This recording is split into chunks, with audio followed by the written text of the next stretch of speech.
Try to keep it focused. So I got my little like handy dandy like pocket. Love it. I just like that color. I remember I had this today. Erica Pritchett gifted me this.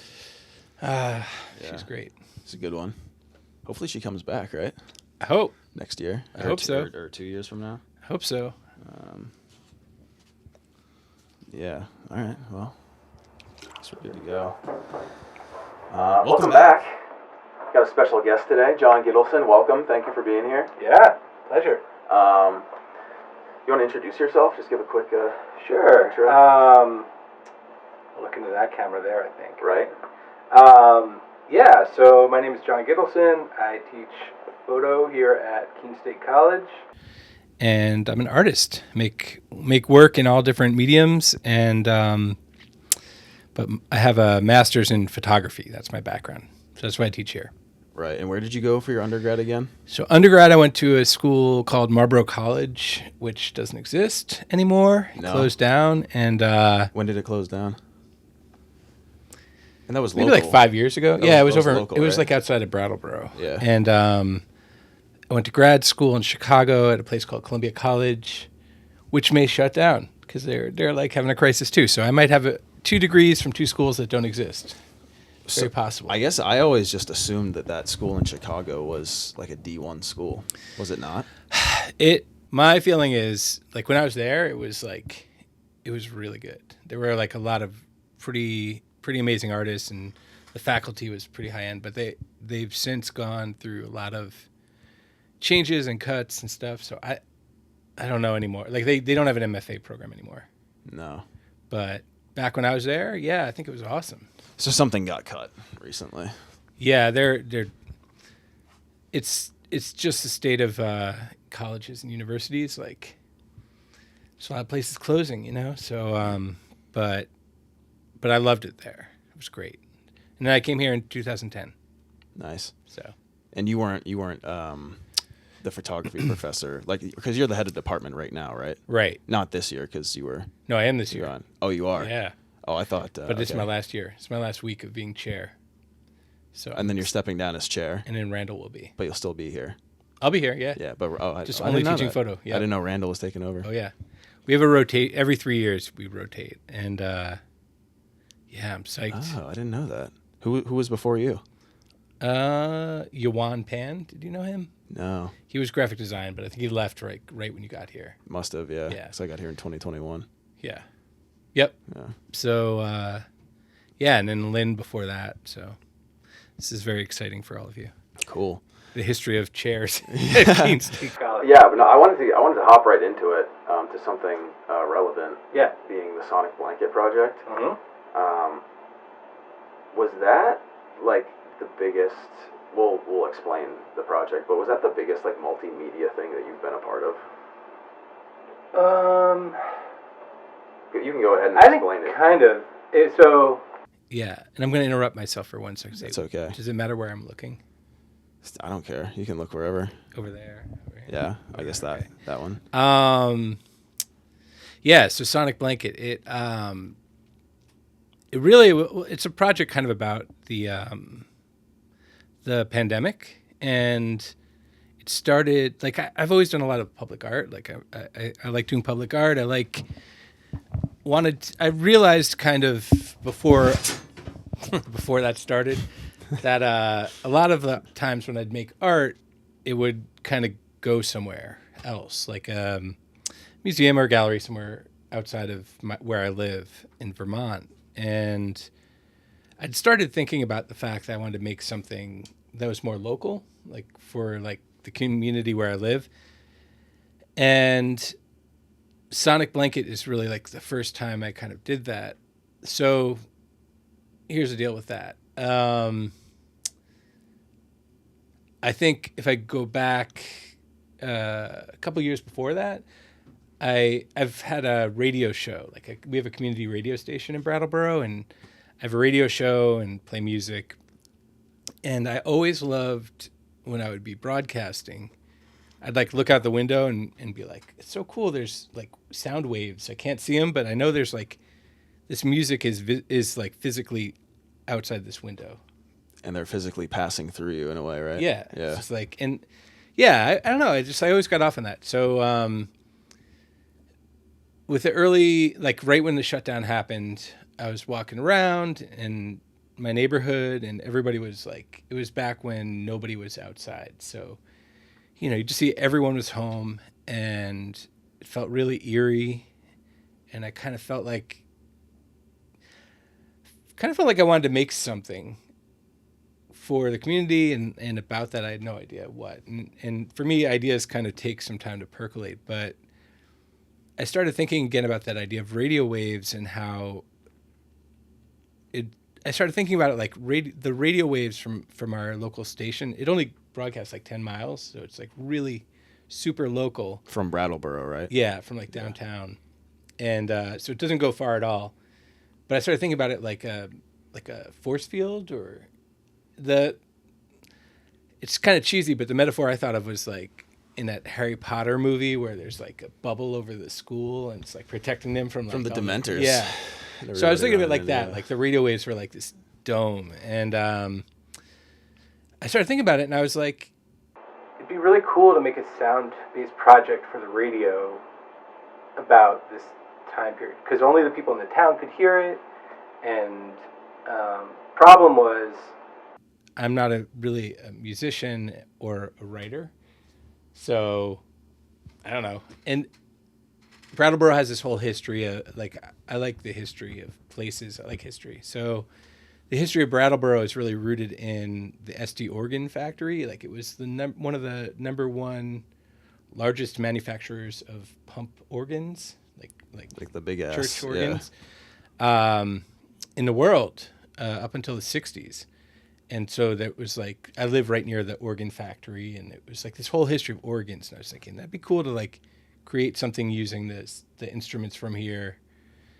But in any case, I don't know how to play the organs. I have one, but I don't know how to play it. So I reached out I started getting the idea of like, okay, this would be kind of cool to make a piece about this place in this radio blanket, and it'd be cool to collaborate, because everything was so about isolation. So right. Like, how do you collaborate during that with other people who also live underneath the radio waves? So radio waves became like the map of the project.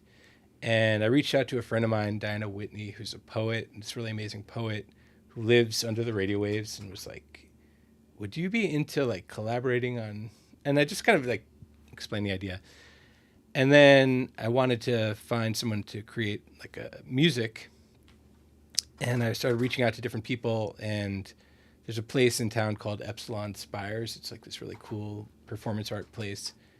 And the owner was like, I know this guy, he works out of one of the studios in space. You should talk to him. And so his name, Weston Olenki, reached out, was also down. So all of a sudden we had the three of us to collaborate together. And really I was like it was a different role than I've ever had. Like, I wasn't the person making the stuff. I was kind of the director. Like, here's what I envision. Here's what I think, And so for the first year, we just met on Zoom, and would just kind of pitch around. Like Diana would send a draft of a poem. Weston is a really amazing, I didn't know it at the time, but pretty well known avant-garde composer, and was working a lot with found sound, like or field recordings. So started making these really amazing field recordings under the space. We partnered with some indigenous tribal leaders using recording some of their instruments as well. So just trying to like gather all of the stuff that existed in terms of sound under the blanket. And then kind of over time, over like a year, created this piece. So the radio station agreed to broadcast it every night for 1 year at midnight. So like while people were sleeping, the idea was like there's this blanket of sound over them. And it's a really beautiful poem.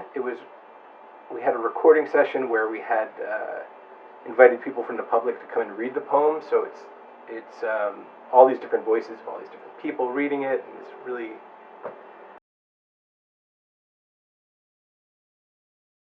So anyways, that was getting broadcast every night at midnight for a year.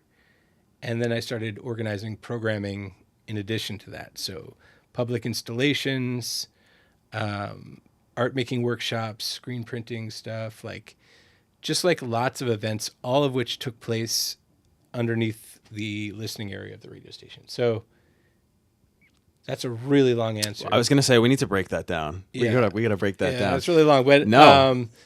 But basically, yeah, it was like definitely the most intensive in terms of like a community-based piece, a lot of different components, having to be a like kind of like a project manager. Yeah. It's kind of how I felt like it. And in the end, I pressed the sound piece to vinyl, so there's also like a vinyl record of it. I remember seeing that. Yeah. How many copies did you make of that? 200. 200. Yeah. And there's. Do you have any left? Yeah. Can I like buy one? I can give you one. Can you sign it? I can give you one. Yeah. There's Super 8 film that I shot. So I was really interested in also documenting like the sky during broadcasts, because I like the idea of trying to film or photograph things that are invisible. Yeah. So the idea that like there are radio waves, I can't see them, but I'm going to make a film of them. Yeah. So it was like. So it was a way to bring the community together during a time of isolation. Yeah, it was a way to collaborate with other artists and also the community. Local artists, yeah. And it was hyper also local. Yeah, you said because all of these individuals are from Brattleboro, They're all from there, and every event took place there. And there were like listening parties. So like at the Brattleboro Art Museum, I organized like a listening party where people could come and listen together. So everything was like super hyper local. Right, and that you also said this was kind of your break from having something maybe be in like a gallery type space or an exhibition. Yeah, it's weird, and like I think about it sometimes now, where like I'll look at my resume and there's a big hole, like ever since 2002 in that gap. Oh, so yeah, oh, no. it looks like, because I wasn't doing shows or stuff like that. I was kind of focused on this other thing. Right. It's a pretty massive project, though. Like you said you were zooming for a year. Resuming for a year to write it. Then it was a year of broadcasting and programming. Then it was I designed a catalog and pressed the record. That was like so. It was like 3 years in total. Well, they did. Correct me if I'm wrong. They eventually brought it back to radio after it initially had aired for a year, right? Yeah, once in a while. Now that's done. Okay. And I was ready for it to be done. Yeah. So yeah, I'm really glad I did it. I'm really also glad I'm not doing it right this second, because it always exists if you ever wanted to bring it back, Yeah. Yeah. And it was a time and place. It was about the pandemic, and it was about community in the midst of isolation. And it's crazy, but 5 years later, it's easy to be like, what pandemic? Yeah. Just I don't know. I was just thinking today, like 5 years ago right now, what was life like? It was like so different. I was enjoying myself. I'm sure you were. I think some kids had it. Yeah. Grab that shit. No, you're good. But yeah, I don't know. So I'm doing some more public art stuff now. Like I'm working on a early stages of a public art piece with the Brattleboro Museum for 26, 27. But I'm also kind of enjoying being in the studio again. Yeah. Being more of a, like a recluse. For sure. So although like Sonic Blanket was primarily like a radio thing, I remember when it was in there was like the faculty exhibition in the Thorn last year. Yeah. There was a video piece to it. There's a video piece. So and you did the video piece, correct? Yeah. Yeah.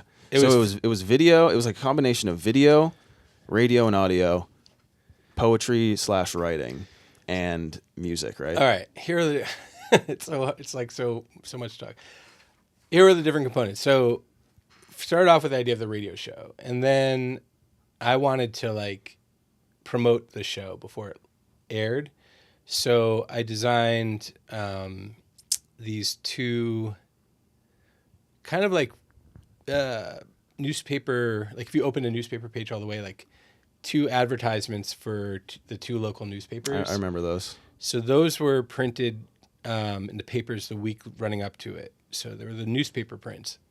then I built a website where, like, I invited anyone in the community to photograph the sky during the broadcast and send me the pictures, and I would post them. Yeah. So there's like that component, and then There was the broadcast. I shot a Super 8 film of the entire broadcast, so that was like the video, but it was a film converted to video.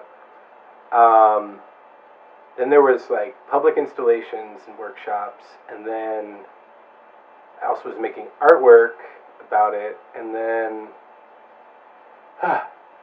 there was like in Main Street, you can rent a giant banner that goes across Main Street. Yeah. So I created a banner for Main Street that just said, "You are beneath the sonic blanket," and then I created all these signs which I installed like in the forest and like all over the area for people to like stumble on at random, that just said, it had a map of the radio signal and said you were beneath the cover of the sonic. Yeah, that was my next question. Yeah. Those you took the newspapers. I guess you turned them into like poster format, right? Yeah.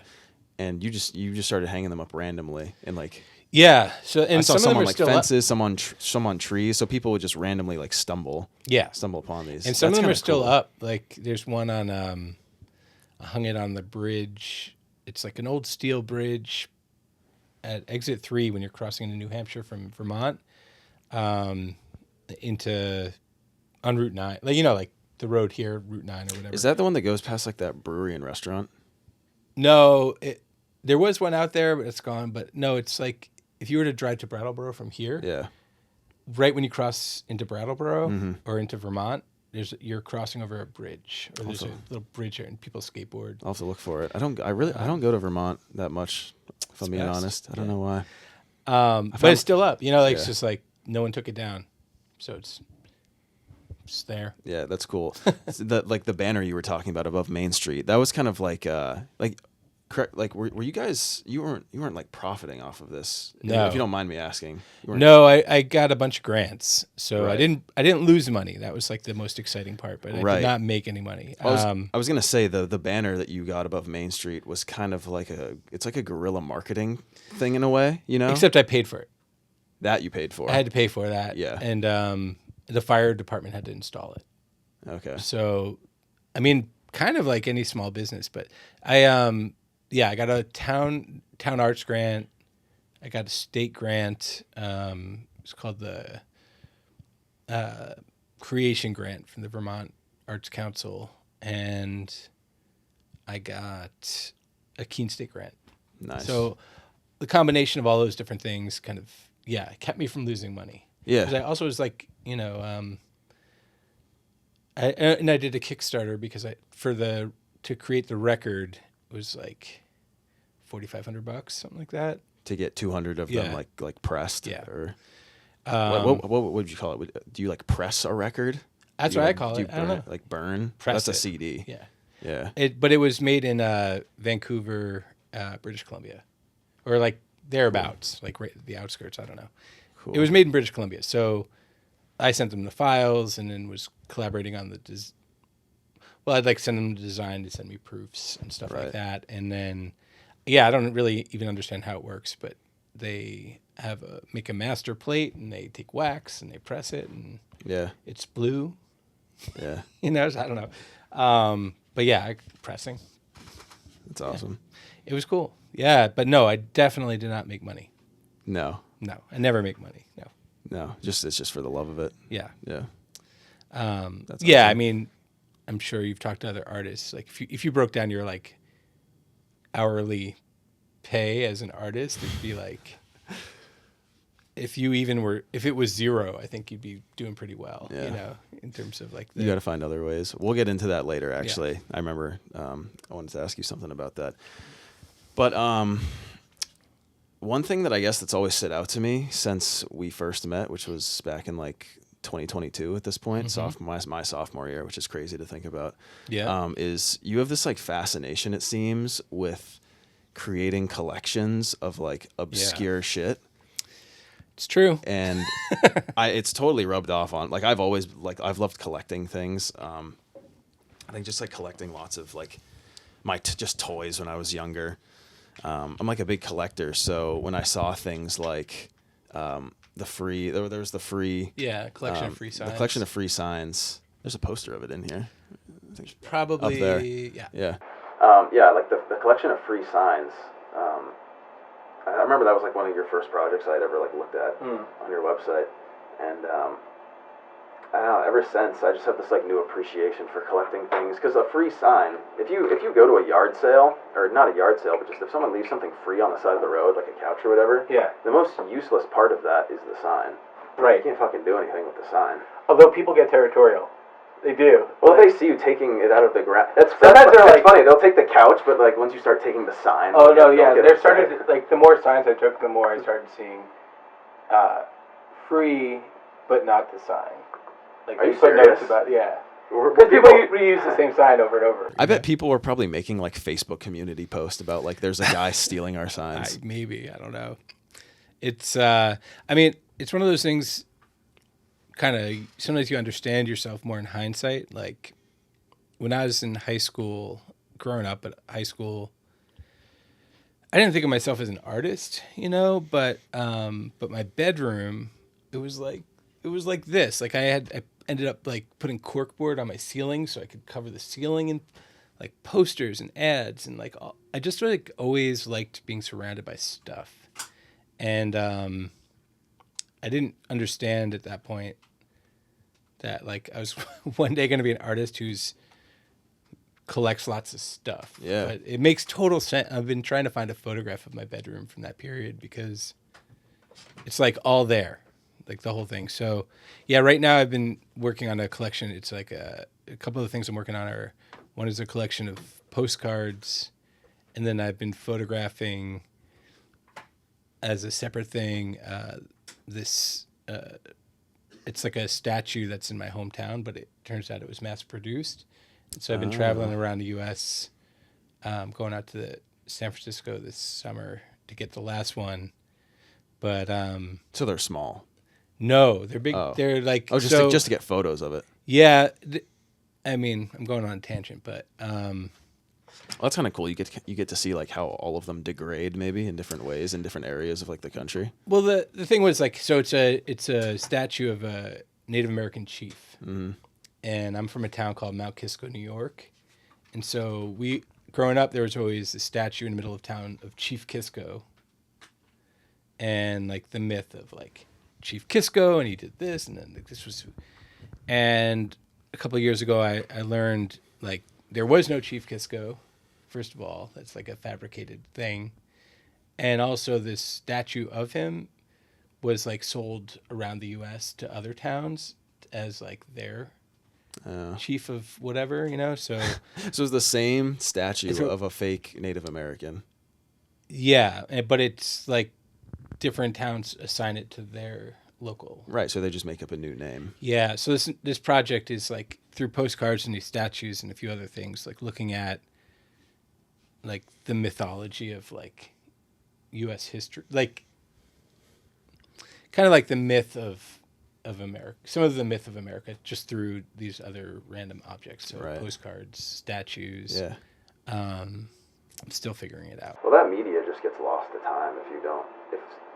If there aren't people like you to like collect it and preserve it, like especially like magazines. Yeah. Like magazines are pumped out like crazy still. And Really? So I feel like there's still tons of magazines. There's what I've learned that's kind of cool is like there's a lot of people who like to collect a lot of weird stuff, and that makes me feel good. I just like this guy just reached out to me recently from Providence who he like came across. Sorry. You're good. I actually was just thinking that I also forgot to mute my phone, so I was like waiting for an opportunity to do that. No, I was gonna say this dude just reached out to me and from Providence, and turns out he became like the #1 authority on the song "Who Let the Dogs Out." What does that mean? The #1 Like authority? he like found out the whole story behind it, and he has like all these collections of stuff related to it, and there's a documentary about him. Watch out for that thing. That thing might fall. The little metal thing right there, the ruler. It's okay. Yeah. I just didn't want it to like slip. But yeah, so like he like is the collects like all this stuff about this random weird song. You know, like there's like just tons of people who collect weird stuff. It's great. I love it. So I get really inspired. Yeah. Do you remember? This wasn't a big project, but sophomore year in digital imaging, there was a project where we had to just like basically photograph a collection of something and just set it up in like a grid format. Yeah. And it was like the walkways around Keene State, where it's like people just walked on them so much that they just turned into like dirt pathways. Yeah. You remember that? Yep. Yeah. Yeah.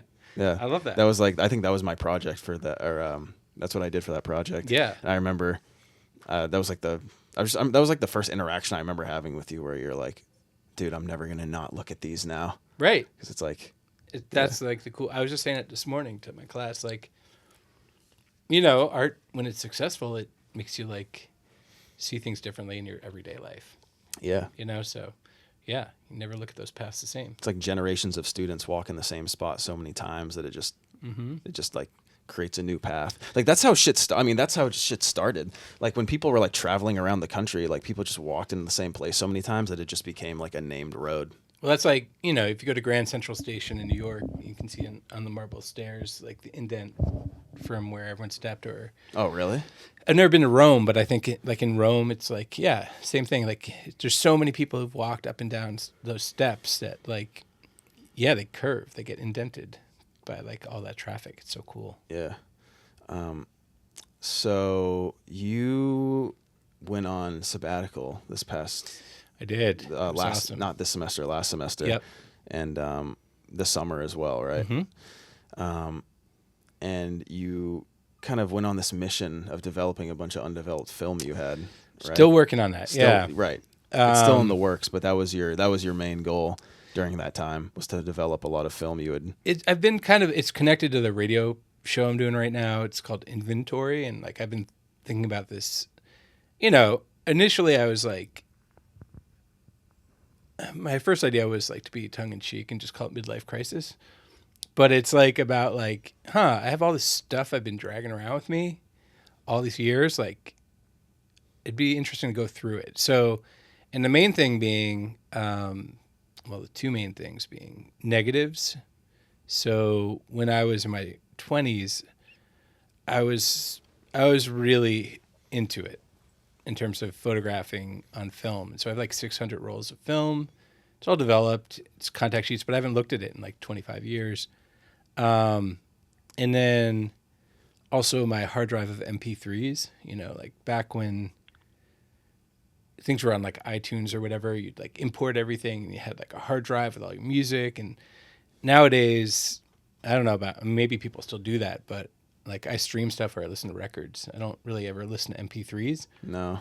So the radio show is, I'm playing music from that hard drive of like because I collected more music than I could listen to. So it's like I play songs off the hard drive at random and delete them once I play them to see if I can get down to 0, which will take like 50 years. And then going through all these old negatives and scanning them and like kind of just like re-understanding like what I was doing back then. And now it was interesting. Like on sabbatical, the first thing I did was I did a 2-week residency in Michigan, where I was like this really amazing house by myself, no one to bother me, and was all day just scanning negatives and going through these binders. And you know, now it's like I understand art differently. I understand photography differently. I have a different perspective on whatever. And also they look dated, you know, in a different kind of way. And it was really cool to go through them and like see them almost like for the first time, but also with detachment. Like they're old. I don't feel like the personal connection to them in the same way. So I could like look at them and be like, wow, that's like an interesting picture, as opposed to like, that's my friend and, you know, whatever. So you kind of were able to sever like the emotional connection. Yeah. To them? Yeah. Just like you're in some of the photos, and it's a lot of your buddies and stuff too. Yep. Right? Yeah. I mean, I made some folders that were like my like nostalgia pics, you know, but, Right. Well, that's just interesting, because I remember I had showed Randall a photo that I had taken from last semester or or last year in photo 3, And you know him, like he was like, yeah, he was like, is it really a great photo, or do you just like it because you have like this emotional attachment to it? Right. And I was like, oh, you might be right. But that's okay. Yeah. When I was in my early 20s, I wrote a letter to my like hero, who was this photographer Robert Frank, he's no longer alive, but he was a bit of a recluse. And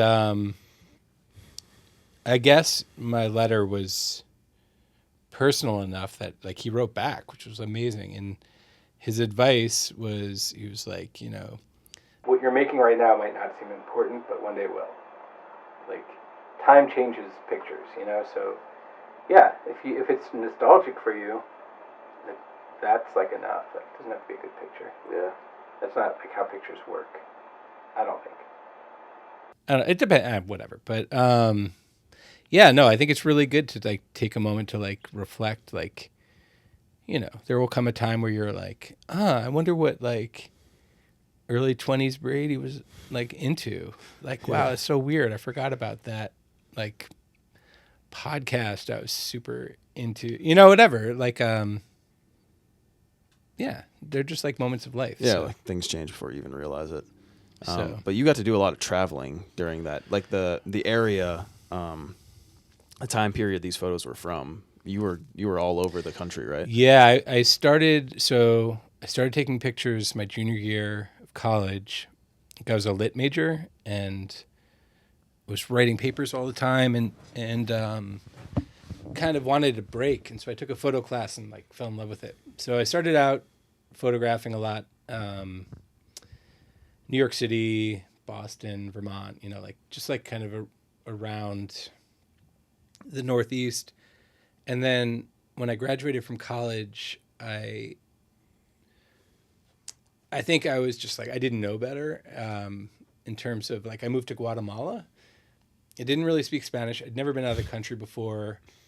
And they had just months earlier finished their civil war of like 20 plus years. So it was like a lot of factors that a more informed person might be like, that's not the best idea, but fortunately I wasn't a researcher. So, well, you had this hobby where traveling can like produce great content. Yeah. I was like, it was just a cool opportunity. Like came through my college photo teacher. I was teaching down there. That's why I went down there. So I went for like 8 months. And I brought 100 rolls of film, and I was just like, I want to photograph somewhere new. And then I came back, and one of my best friends from growing up was living in Boston, was like, you should just move up here and hang out. So I moved to Boston and was photographing there. And then the other bigger trips, I don't know if this still exists, but there was this thing where for $400 you could buy an unlimited Greyhound bus pass for a month, meaning like you didn't have to have an itinerary, you just get on and off wherever you want for a month. You just had like a card you showed them or something? Yeah. So I like saved up enough money to like take a month off work and bought like 100 rolls of film. It's cheaper then. It was like $2 a roll, not 10. But and just I went cross country like on a Greyhound. So I was visiting friends and photographing different places. Like I went New Orleans to Austin to LA, San Francisco, Portland, Oregon, Missoula, Montana, Denver, and then back to New York. And so that's like a lot of that stuff. And then towards the end, like I moved back home with my folks in the New York suburbs to save money for grad school. I was photographing there, went to grad school for photography. And so, of course, as soon as I got there, because I'm rebellious and I can't help it, I like stopped making photographs. So there's like a finite end, and it's like when I start grad school. So the second you paid a bunch of money and went to school for something. Then I was like, I want to do artist books. I want to make videos of weird stuff with cameras like that one, or yeah, my practice just totally changed. And so now I still make photographs sometimes, but usually they're more about, like you were saying, collections. Like I'm photographing the statue, but it's really about amassing a collection of all the statues, and I have to go photograph them. Right. It's not really about like, my earlier stuff was more about like street photography and like, I wonder what I'll find if I just like walk around enough.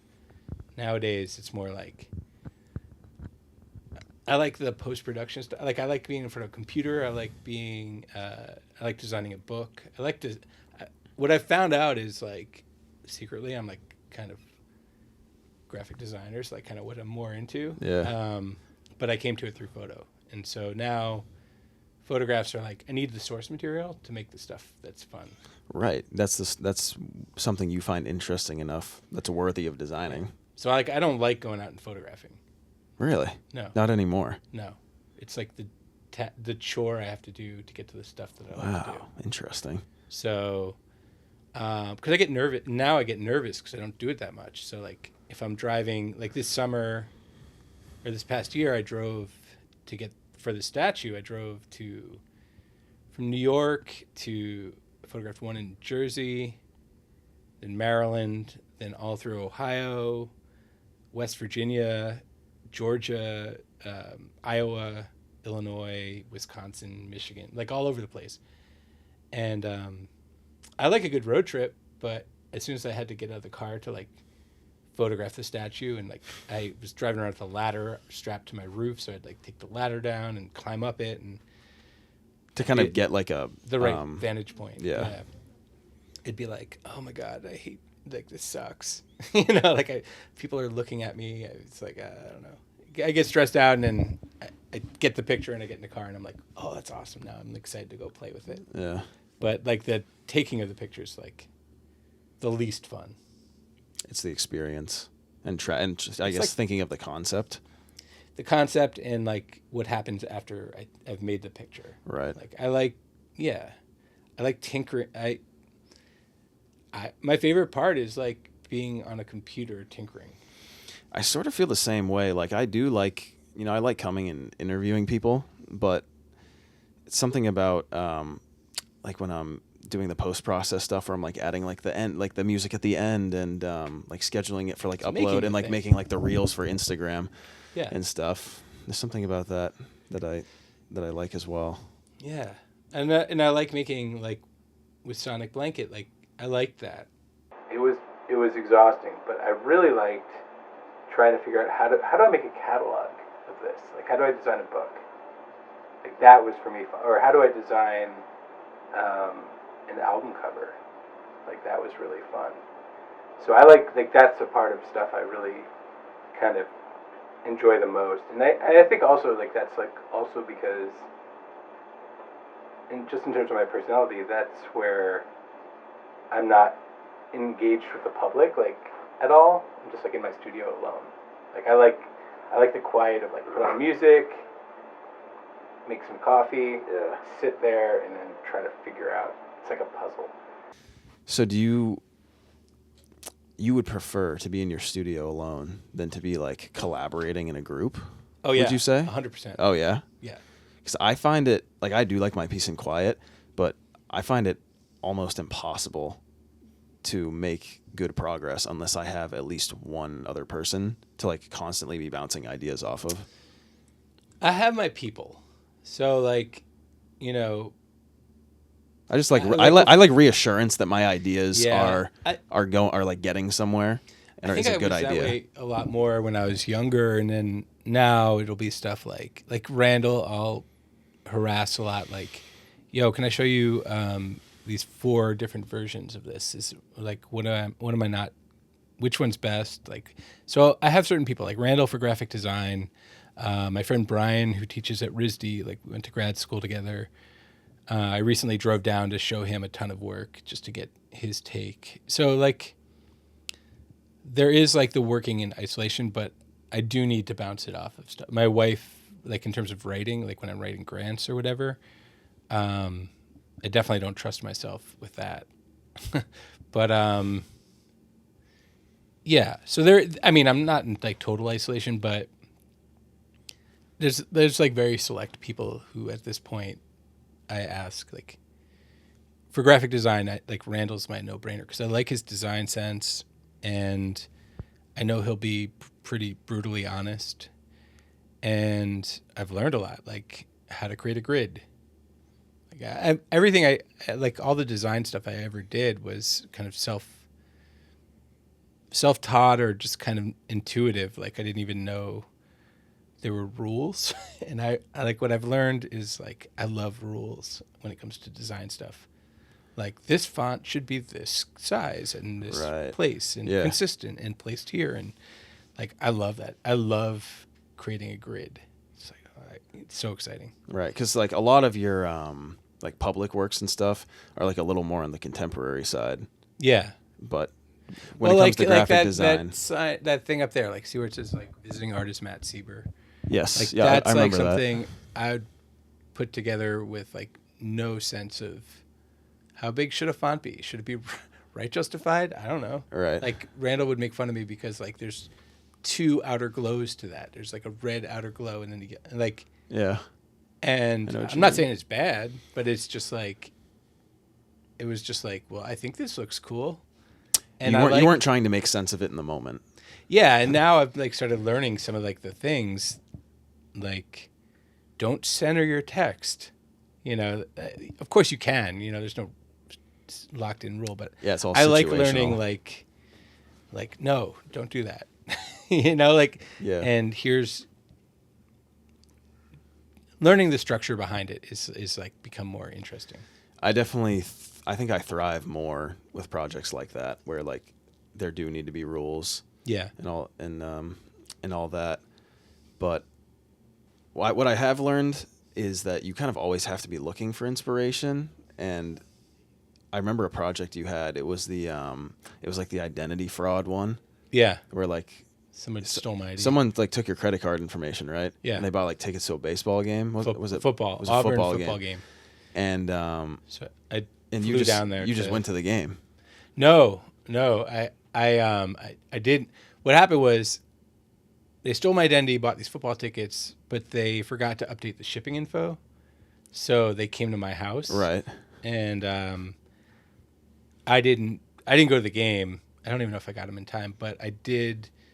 I got a kind of like really into the idea of like, I want to see the seats I bought without meaning to. So I flew down to Georgia and drove to Alabama and set up a meeting with like the sports facility at Auburn, and then photographed. I just went and photographed the seats that I bought. Okay, not during a game. I thought that you were just like, fuck it, I'll go to this. Why not? No. So they were probably hundreds of dollars. Oh yeah, it was like $800 tickets. Yeah. So this is like a playoff game. I don't even know. No. I don't even follow college football. I don't like. Well, that's a pretty big school. So yeah, I mean, it was going to be expensive. It was regardless. also like kind of that was nerve-wracking too, because I mean that's like a compound. Like you go down to like the football building at Auburn, it's like a coliseum, and there's like, you know, a staff of 100 people, and it's like very serious. And so they were kind of a little bit on alert for like, I'm sorry, what do you like? Why do you want to what? And I was scared to tell them. Well, someone stole my ID and bought the seats, so when I photographed them, so I just reframed it. It's a nice way of saying lied, but I just was like, well, I had these tickets, but I couldn't go, and I'm making a project about like missed opportunities, and so I'd love to like photograph the seats that I had tickets. You know, I brought the tickets to show them like, here's the tickets. Can I just go? So I had a guided tour, like they had to guide me to the seats with an escort to make sure like, you know, everything was cool. Yeah, to make sure you weren't just hanging out. So yeah, I just flew down there, took the picture, and then flew back the same day. Okay. So in the same day? Yeah. Oh my God. Yeah, it was like I didn't want to hang out down there. I just wanted the 2 pictures. Okay. So you didn't go to the game, but you did go photograph the seats. Yeah. Point is, you still found you just came up with this project off of this like completely random situation that you found yourself in. Yeah. And you know, sometimes I'm not sure if like how I work is, I mean, it always changes. Like my work's changed. I like to think I still have that in me. In terms of, it was like I didn't know right away like what to do. It was just like, this is a weird thing. And then one day it was like, yeah, I should go photograph them. And I don't know where that idea came from. So I'm always like kind of keeping lists of like ideas or stuff. Yeah. And then something, I don't know, it just pops in my head to do it, and then I do it. So I don't know. It's just how my brain works. Yeah. I think like right now, I'll give you another example. Like I learned that Jacques Cousteau, who's like my hero my entire life. Like, you know who that is? He was like, I don't think so. No. You know who? He. Do you ever see Life Aquatic? No. What is that? Is Wes that Anderson movie? That's a film. He was like made all of the like underwater ocean stuff. Like they figured out how to like record sound underwater, and they were scuba divers. Like they all wear red beanies, and it's like this kind of 1960s, 1950s. It was a famous oceanographer, basically. Yeah. And there would be lots of shows and movies on public TV. Anyways, I found out that he learned how to scuba dive in a lake in up northern Vermont. But he's French. It's just like a random weird thing that like the guy who like has always been like my hero. Like, so I don't know what I want to make something about that. I have no idea what it is. Like one day I'll kind of figure out something to do with that idea. And you'll just do it. And then I'll do it. Yeah. But yeah. And then sometimes I don't know, leaving things open to chance. Like I'll give you one more example. It's not something that like exists on my website or anything. I don't even know if it's resolved, but I got this idea. I wanted to make a series of books about different existential writers. And because I was really into like that, primarily like French writers from the 40s, 50s, and 60s. And so one of them is Jean-Paul Sartre, and he wrote like Play No Exit. It's famous, but he wrote a book that I loved in college called Nausea. And in it, there's this guy, and he's underneath a chestnut tree, and he has this epiphany and whatever. I was like, okay, I just got to find a chestnut tree, and then I'll make some sort of like little zine book about, like, that'll be my Jean-Paul Sartre book. And so I started researching it, and then I found out, like, you can't, like, the American chestnut's extinct. There was, like, a blight in the 1920s that wiped them all out. Yeah. The tree is gone. And then I found out that there actually was, like, one or two left, and one of them was in northern Vermont, and scientists were trying to figure out how to clone it. So then I was like, I'm going to go find this tree.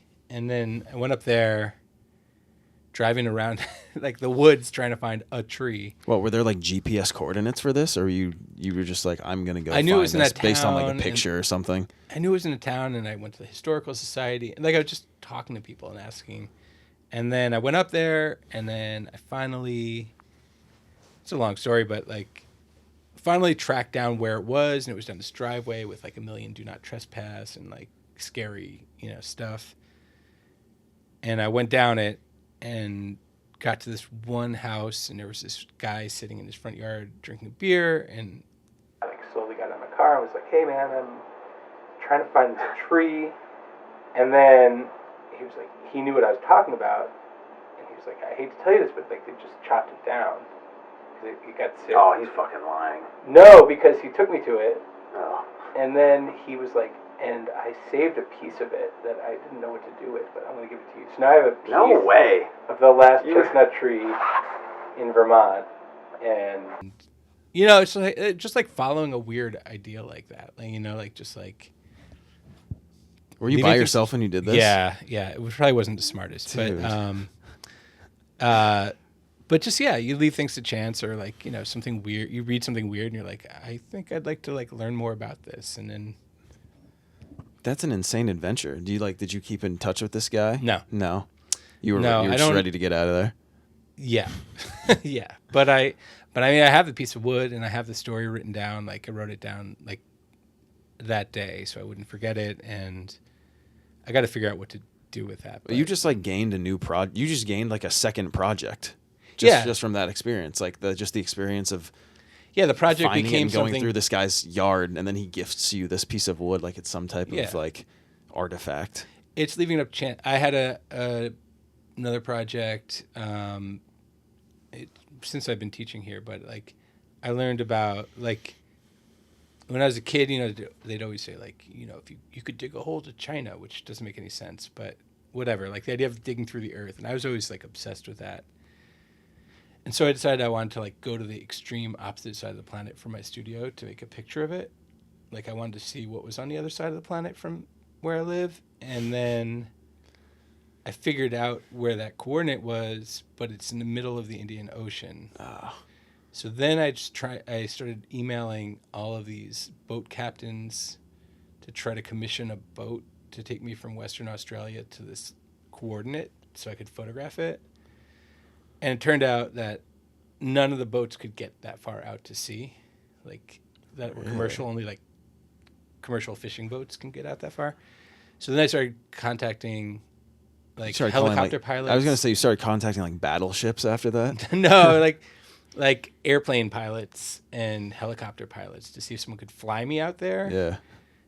And I was like, I don't know, I'll write some grants or figure out how to pay for this. But, and nobody could get out there. Write a grant for helicopter jet engine fuel.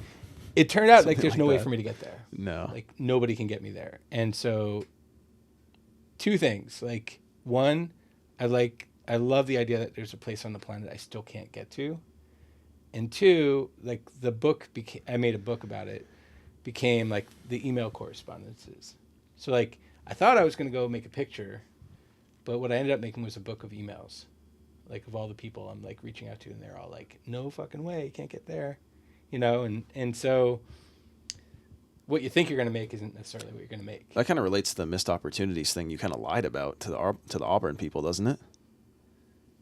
Like to the Auburn guys. Yeah, I guess, yeah. Like I can't. One guy said he could. One guy out of like 60 said he could get me there for $100,000. Oh. But I think he was totally full of shit because everybody else was like, that's 600 miles into the Indian Offshore. Ocean off the western coast of Australia. Like there's no way you can get there to that exact coordinate. That's just too specific. Probably unless you're like military. Yeah. Yeah. Yeah. I didn't call them military. No. I don't even know how you'd find their contact. But yeah, so That's I like awesome. the idea of that like, is awesome though. Yeah. You, like not knowing what's going to come of something and following a weird idea, and I don't know. It's for me, it's part of how I see things, and it's also like, well, I need something to do. Like, why not do that? Right. You know, it's just following, I don't know. No, that's Whatever. awesome. One thing I forgot to ask earlier, when you were in Guatemala, you said they just finished like a civil war. Do you have any just insane stories from Guatemala? Yeah. Like not even art related, just Yeah, I mean, just insane shit happening. it was pretty crazy. Like where were you living? So Did you have a friend down there? I didn't. I mean, I made friends. Yeah. And most of them were actually European, strangely enough. I ended up landing, and I was working for a place down in the city, and I lived like an hour away, so I'd have to go back and forth on the bus, and it was like, I mean, the buses were like their own crazy story in terms of like they're old American school buses that are out of circulation, so like rusted floors and like lots of people hanging on the outside. Of they like buses. send them down there? I guess, or they did. But anyways, they hooked me up with the place where I was staying, and it was supposed to be a housing for the language school, like the immersions, learn Spanish language school in the town where I was living. But really, it just ended up being a weird hodgepodge of people living. It was like 8 or 9 of us living in this one house. And we all got real close, and none of the people were language students. But I think one of the weirder things happened earlier, which was there was a guy living there when I first moved in, only for a short time, but he was from Guatemala, and he was part of the local police. This is like the first week I was living there. He was part of the local police department, and they were worried because the military was coming in, and they were worried about the military taking all their weapons. And so From the civilians or no, from the police force? Yeah. And so this guy in the police force was stockpiling the police force's like weaponry in our house to hide it for when the military, like it was like stuff like that, like or Well, that probably was like unnerving. yeah, I was just The like, I don't police even force know. like preparing for the military to show Yeah, up. it was just They're like, what's about to go down? I'm always I especially at that time I was up for like weird adventures, but because I had never been away from the U.S. and I didn't really speak the language, I thought I would come quicker because I took it in high school, but it was a big transition. Like the first month or two was just just being homesick and like, what am I doing? Like, this is crazy. And then the longer I was there, I started making friends and figuring stuff out and had a great time. But, I mean, everything was just different. It was dangerous. Like, this never happened to me, but like a lot of times there'd be like, you know, if you were riding on a bus, there could be an ambush, you know, where like where guys would roll logs into the road, so the bus would have to stop and then rob everyone. You know, there was like that kind of stuff, which was not anything I'd ever experienced. And luckily, it never happened to me. But Because you weren't in parts of Guatemala that were like that, or you just got lucky? I got lucky. Yeah. See, I could never go to a country where that would even be like a 1% chance. She went to slept on the tape. Oh, really? Interesting. It's been going for like an hour though. How long have we been going for? Like an hour. Oh, really? Yeah. Yeah, time flies. We can take 5 and put a new tape. How much time do you have? I gotta run You're gonna go. at You're to go whenever. in 35. 35. Got 35 more minutes. Can we? Yeah, let's change the tape real quick, and then I'd like 2 more things. Though. Yeah. Oh, I'd like 2 more things. So Cool. we'll just like cover that and then That was fun. say goodbye. Cool. Yeah.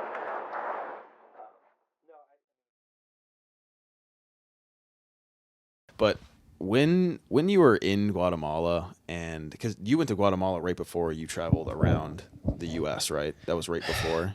like 2 years before. 2 years before. So during that time, like you said, you were, like you spent time at your parents' house when you were back in like the States. But how did you support yourself during that time? Yeah. I think that's a like I would think artists that's important. / designers Yeah. like a lot of them have that question of like, how do I support myself when I'm trying to like pursue my own projects. I was lucky in that I didn't understand anything about how anything worked.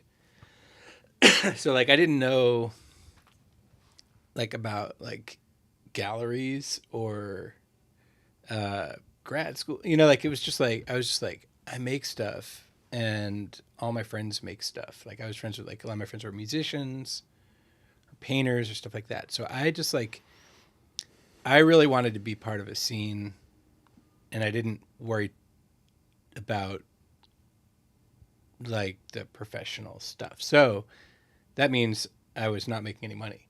So I had a bunch of different jobs.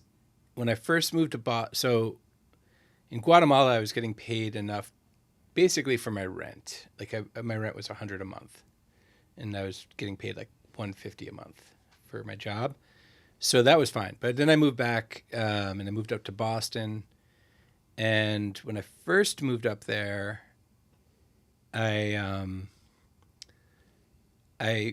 was trying to figure out how to have a darkroom, you know? And so Like a homemade darkroom? Or just access to one. So there was a place at the time called the Boston Photo Co-op, and it was like people could rent darkroom space. So I reached out to them and asked if I could volunteer there in exchange for darkroom space, and did that for a little bit. And so that was good because I was getting free darkroom access but it wasn't paying me anything. So my first job was I was a night short order cook. So I would work from 8 at night till 4 in the morning at this place in Kenmore Square that was like, it was like this like kind of punk rock diner type place. And I was crashing on my friend's couch. So it was, I was just kind of getting on my feet. And after that, for a while, I was a house painter. And I was a house painter with like all my buddies because we were like, I think we got paid like $10 an hour, and it was like the most money I could ever imagine getting paid for anything. Like that was like, my high school job was like $5, and that $5 an hour was like what I was used to getting paid. So like $10 an hour was great. And I worked with all my friends, like we were the crew. So it was cool because we would talk about art and like, it was just like kind of like a continuation of hanging out, but we were That makes it easier. working for a house painter. And I burnt out on that. But what I ended up figuring out after that, so I did that for about a year, was I wanted to be photographing, and so I needed to have access to my days. So waiting tables and bartending, that was like great because in Boston was less expensive. Like my rent was $400 a month in Boston at that time. So it was, it wasn't impossible. So waiting tables, I could make like $100 a night. So if I worked 4 nights a week, I'd still have the daytime to photograph and had some nights off. And that was really kind of an epiphany. Like, I have to structure my work around what I need to do for my day. And then when I decided I wanted to go to graduate school, it was really the reason I moved back with my folks in large part was I moved to Philadelphia because I had a friend who lived down near there. And that was when I had a bit of a kind of like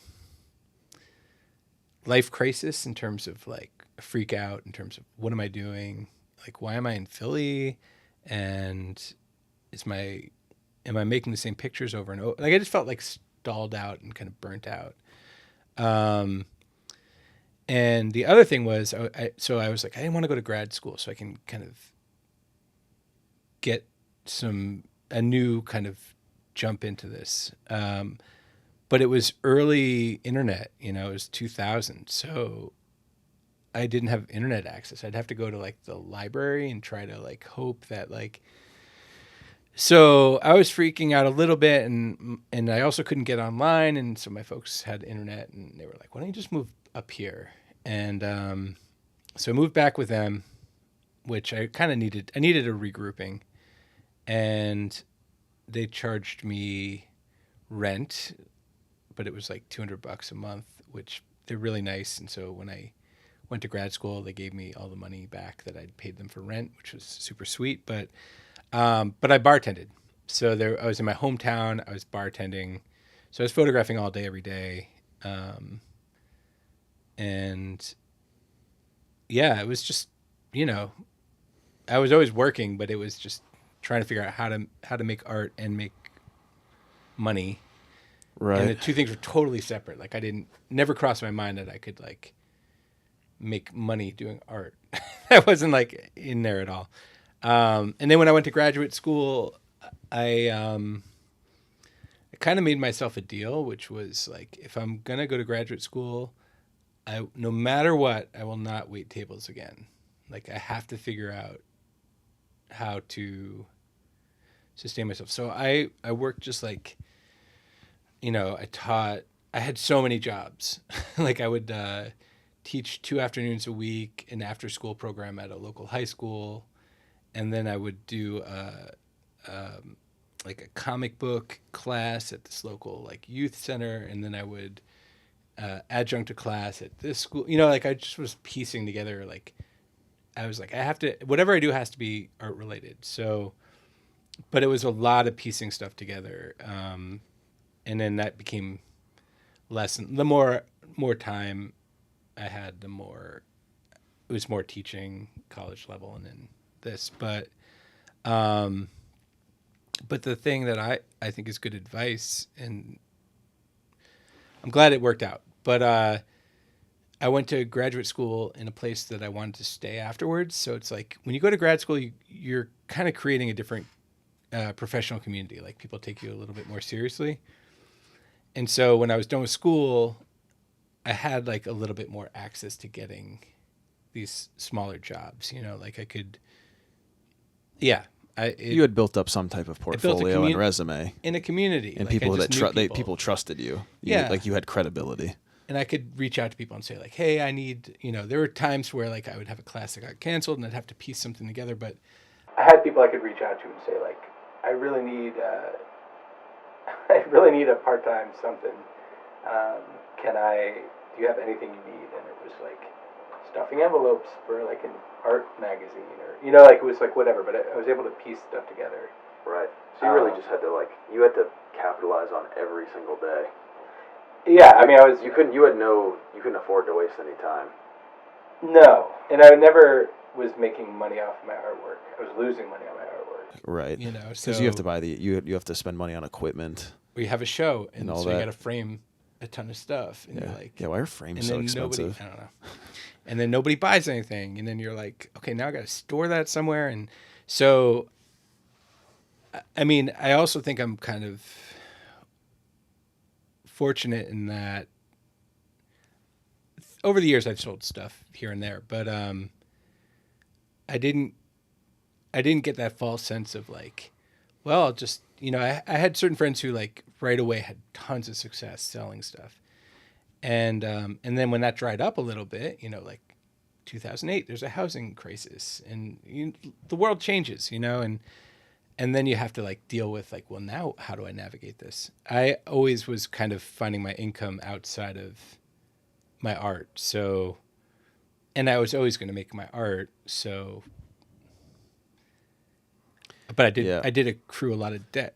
Right. I'm still paying off that debt. But I just think that's a lot of, I think it's a lot of like people my age, that's their biggest worry, I guess, if like they're in the art and design world and they're getting out of school, is kind of how do I pursue my own my own passions while still, you know, supporting myself. My advice is always community.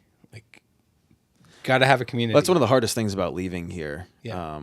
I'm not really like as much of an artist as some other people here. Yeah. Like I'm more of like a designer. Right. But staying in touch, I mean, even as much as like, well, you can get an apartment with a friend from here. That's like one way, you know, somewhere else. You also can like keep in contact with all your professors. Like, you know, I stayed in touch with my teachers and stuff.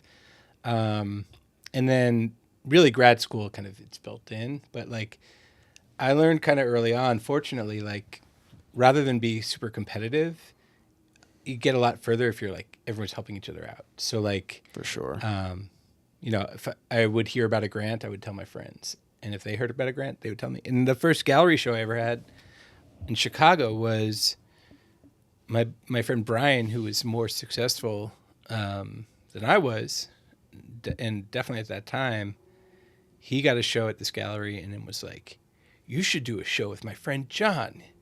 And they were like, who's John? You know, and like. It was because like he plugged it, and it's because that was like our operating procedures. Like anyone I met, I would be like, you got to check out Brian's work, and anyone Brian met, he'd be like, yeah, check out John's work. And, fuck yeah. And with like a whole bunch of different people, and so like, we made up this fake thing that like kind of caught on called Chicography, and we would just hype it up. Like if I gave an artist lecture, I'd show other people's work from my group, and they would too, and so it was like this way of kind of helping. But I think like the main thing is like being around people who are inspiring, keeping in touch with this, and then as a designer, you know, you get a job somewhere and there's one or two people there who you really connect with, like even if it's just like socially or whatever, and then that's like your community is expanding, and so you keep those relationships going. You just keep relationships going. Yeah, if you don't have buddies in a community, then that defeats like a huge point of of what you're doing. Well, it makes it a lot harder too.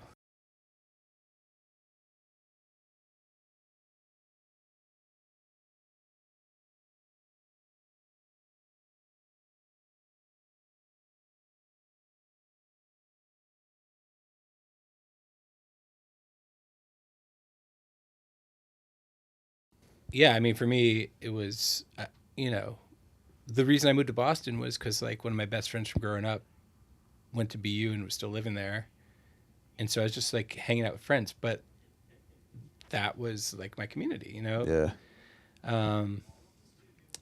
I think also it's like it's a hard thing, but like I've always had.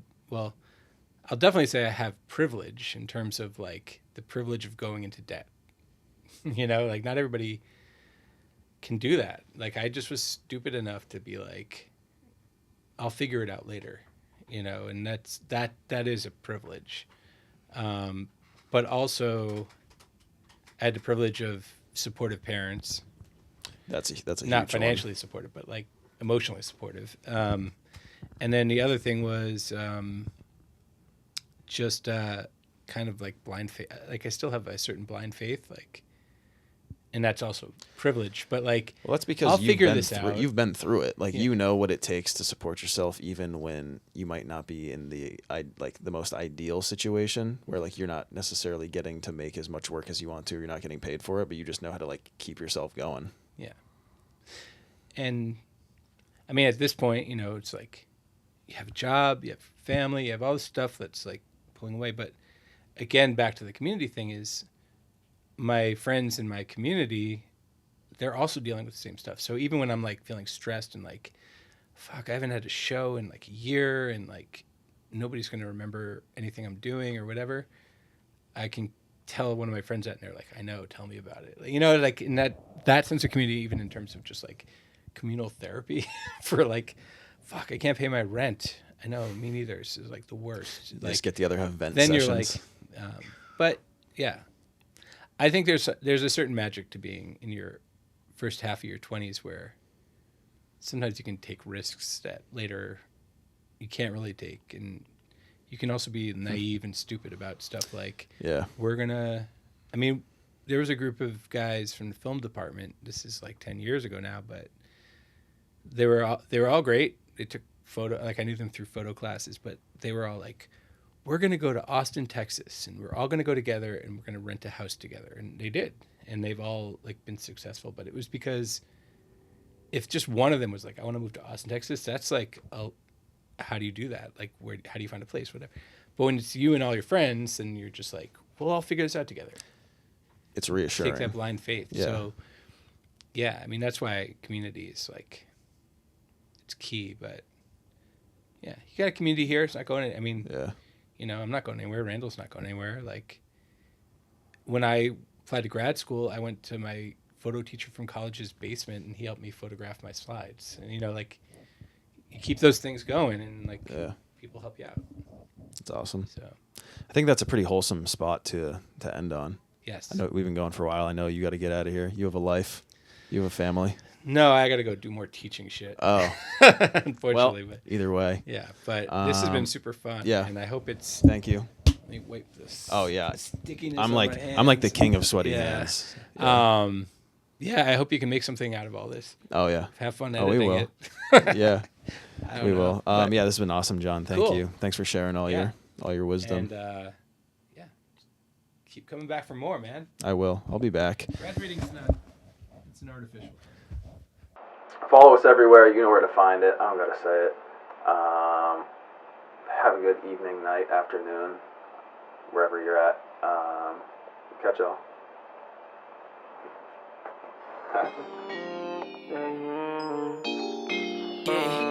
I need some bread, don't need a vacation. I need some bread, don't need a vacation. Cause I'm at the money station. Text me, I don't like conversation. Bust it down for a nigga, I got patience. Take it, make it, moving like the Matrix. 10 bands up off weight, I'm spacing. New ass chain, fuck them cases. I don't even play games, I don't